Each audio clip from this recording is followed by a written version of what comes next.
دختر وجیه رستگار به طور رسمی دیوانه شد. افشای رازهای ناگفته عدیه رستگار در آلمان. عدیه رستگار چرا دیوانه شد و وجیه رستگار چرا دخترش را در صفحات مجازی رسوا ساخت. دلیل دوری وجیه رستگار و فرید رستگار از هنر موسیقی برملا شد.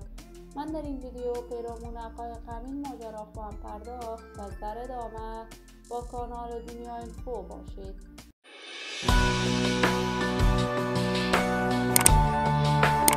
سلام و سلامتی نثار هر یک از شما همراهان خوب کانال دنیا اینفو.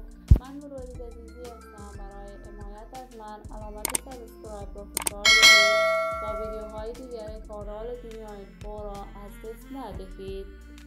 عدیه رستگار هنرمند جوان کشور است که وی شهرت و محبوبیت خوبی دارد. عدیه رستگار از سن طفولیت علاقه فراوانی در کار با مادرش در هنر موسیقی را داشت. وی برنامه‌های مختلفی برای کودکان در افغانستان برگزار می‌کرد. علاقه‌مندان و طرفداران فراوانی داشت.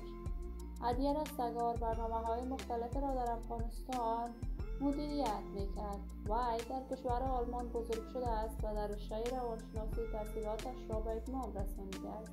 چند مدت می‌شود عدیه رستگار دوباره با برنامه‌های مختلف در صفحات مجازی کارهای رسانه‌ای‌اش را برای دوستداران و طرفداران صدایش آشکارا ساخته است و حرکات جالب این دختر خانم مورد نقد شدیدی در صفحات مجازی شده است. دوستداران و طرفداران عدیه رستگار وی را دیوانه خطاب کرده است، ولی وجیه رستگار مادرش مریضی دخترش را تایید کرده است و به همین خاطر عدیه رستگار مدت دیری می شود کاملا از پرده رسانه‌ها باری دیگر دوری گزید. فرید رستگار و وجیه رستگار دو هنرمند خوش‌صدای کشور هم مدت طولانی می شود دیگر به کارهای هنر و آوازخوانیشان نپرداخته است و کاملا از هنر موسیقی به دور هستند.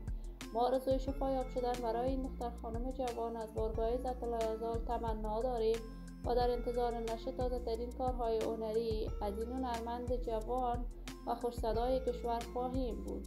همراهان نهایت ارجمند کانال دنیا اینفو، شما هم نظریات نیکتان را در بخش کامنت با من شریک بسازید.